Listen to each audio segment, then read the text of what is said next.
नमस्कार दोस्तों, मेरा नाम है बीके अश्वनी और आप देख रहे हैं आध्यात्मिक प्रयोगशाला।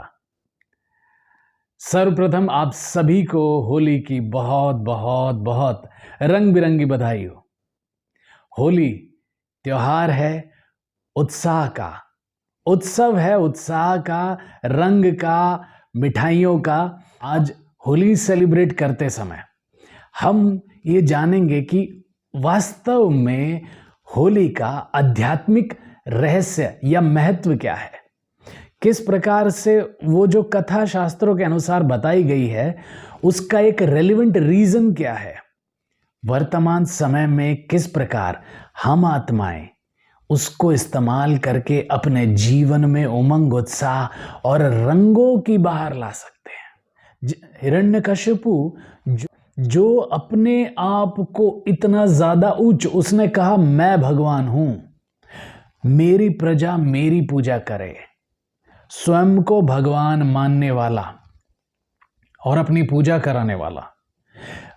इस पर एक कहानी में जो इंटरनल एक स्टोरी है कि कैसे उनका खुद का बेटा प्रहलाद जब वो छोटा था, पाठशाला में जाता था, तो जहां उसकी पाठशाला थी उसके पास में ही एक कुम्हार था। कुम्हार के घर में मटके बनाए गए और एक गलती से किसी ने ध्यान नहीं दिया और उन मटकों के अंदर बिल्ली ने बच्चे दे रखे थे, जिसे बिल्ली के पूंगरे कहते हैं।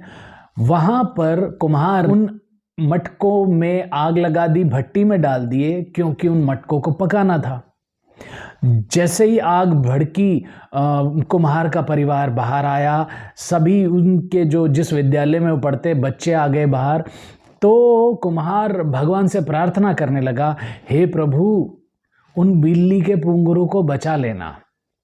तो हिरण्यकशिपु का जो बेटा था, जो प्रहलाद भगत, प्रहलाद ने कहा, आप मेरे पिता को याद कीजिए, क्योंकि वो भगवान है, वो उन्हें बचा लेंगे। तो कुम्हार ने कहा, तुम्हारे पिता राजा हैं, वो राजा हो सकते हैं, ईश्वर नहीं हो सकते। और शायद उस कथा में दिखाया, कुम्हार की सुन ली शायद भगवान ने, और हुआ ये कि भट्टी में आग पीछे तक पहुंची नहीं और वो बिल्ली के पुंगरे बच गए। उस घटना से प्रहलाद के मन में ये बात बैठ गई कि ईश्वर एक है। और बहुत सुंदर ये कहानी जो है, आप एक फिल्म है हरि दर्शन, उसमें आप देख भी सकते हैं, बहुत सुंदर तरीके से पिक्चराइज करा है।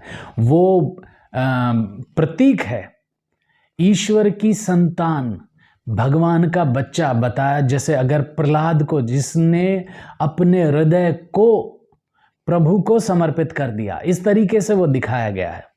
अब क्योंकि प्रजा छोड़ो, खुद हिरण्यकशिपु कौन, जो अपने आप को भगवान, अपने इस शरीर को, भौतिक शरीर को ही भगवान मानता है, उसका अहंकार में रहता है, जिसे भूमि का, जिसको देह का अहंकार है। अहंकारी मनुष्य को कोई और नहीं मारता, स्वयं अहंकार उसे मान देता है। अब उस स्टोरी में जैसे बताया गया कि प्रहलाद को कई तरीके से मारा गया। पहाड़ से गिराया तो उसकी भक्ति के अनुसार जहाँ वो गिरा वहाँ इतना घास या नरम बिस्तरा बन गया कि वो बच गए। शेरों के बीच में डाल दिया, शेर ने भी उसे अपने बच्चे की तरह पाला और छोड़ दिया। और फिर वो घटना आती है किस प्रकार हिरण्यकशिपु की बहन होलिका, उसने कहा, मुझे ब्रह्मा का वरदान है, मैं किसी को भी लेकर आग में बैठूंगी तो मैं जलूंगी नहीं। और फिर क्या होता है, उन्होंने अपनी गोदी में बिठाया और प्रहलाद को, और आग लगा दी। चारों तरफ आग लगी, लेकिन क्योंकि कृत्य, क्योंकि कर्म ईश्वर के विरुद्ध किया जा रहा था, तो उनका वरदान काम नहीं आया। इसी वरदान को ना समझकर स्वयं हिरण्यकशिपु भी स्वयं को भगवान बना बैठा। उसने ब्रह्मा के द्वारा दिए गए वरदान को, क्या कि मैं न दिन में मरूं, ना रात में, ना आदमी से, ना पशु से, उस वरदान को ना समझने के कारण अपनी दुर्गति को पाया, स्वयं को ईश्वर मानने लगा। वरदान का न समझना अर्थात अपने जीवन में यथार्थ स्वयं का पहचान न होना, इस कारण वो घटना घटी।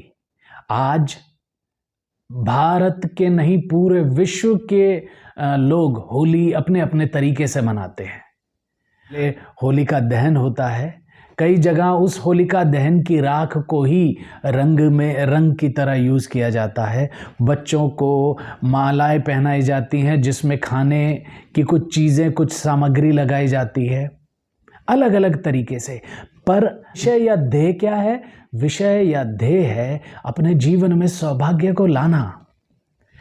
उत्सव है। आप खुद मैं तो बहुत समय से ऑब्जर्व कर रहा हूँ, जितने भी त्यौहार हैं, चाहे वो होली हो या दिवाली हो, उनका उत्साह किस प्रकार से कम होता जा रहा है, क्योंकि जीवन का उत्साह सेम वही है। ज़्यादातर लोग ना समझने के कारण इसमें किसी प्रकार का शराब या और कोई व्यसन यूज़ करके इसको इन्हांस करने की कोशिश करते हैं, लेकिन होता उसका उल्टा है।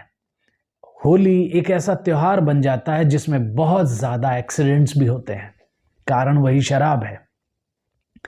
तो आप लोग अपने जीवन को रंग, किसके रंग? ईश्वर के रंग में, उसके संग के रंग में, गुणों के रंग के संग के रंग में रंगिए। प्राप्ति है जीवन में उसकी, तो उत्साह बढ़ेगा। उत्साह बढ़ेगा तो जीवन का हर दिन एक उत्सव की तरह खिलेगा। मेरे जीवन में बाहर किसी बाहरी त्योहार का इंतजार में नहीं बैठी रहेगी, वो खुद से उठेगी। हर एक दिन दशहरा और हर एक रात दिवाली। होली दिवाली, खुशियां ही खुशियां। मुरली में, इस संडे की मुरली में ही एक स्लोगन था, और ये बड़ी ही कमाल की चीज़ है। महावाक्य हैं ईश्वर के, जो आत्मा अपने जीवन में जितने ज़्यादा सुंदर संकल्पों की रचना कर सकती है, वो उतना सुंदर अपना जीवन बना सकती है। आपका जीवन आपके सामने एक कैनवस है। इस कैनवस में आप कैसे रंग भरते हो? रंग भरना अर्थात अपने सुंदर संकल्पों से उसे रंग भरना, रंग बिरंगा बनाना, और फिर अपने आप को उसमें फिट कर देना। जीवन में बातें तो आएंगी, लेकिन इन बातों के बावजूद आप अपने जीवन में कितने सुंदर संकल्प रच सकते हो, उनका रंग भर सकते हो, और उन रंगों को अपना भाग्य बना सकते हो, अपना भाग्य बना सकते हो, अपना भाग और अपना भाग्य बना सकते हो। आप सभी के जीवन में होली बहुत सारी खुशियाँ, ढेर सारे रंग, मिठाई और सुख शांति के साथ आपके जीवन में प्रवेश करे। नई नई बातें, नए नए त्योहार जीवन में आए, सबकी खुशहाली हो। इन्हीं शब्दों के साथ मैं बीके अश्वनी आप लोगों से विदाई लेता हूँ। नमस्कार। ओम शांति।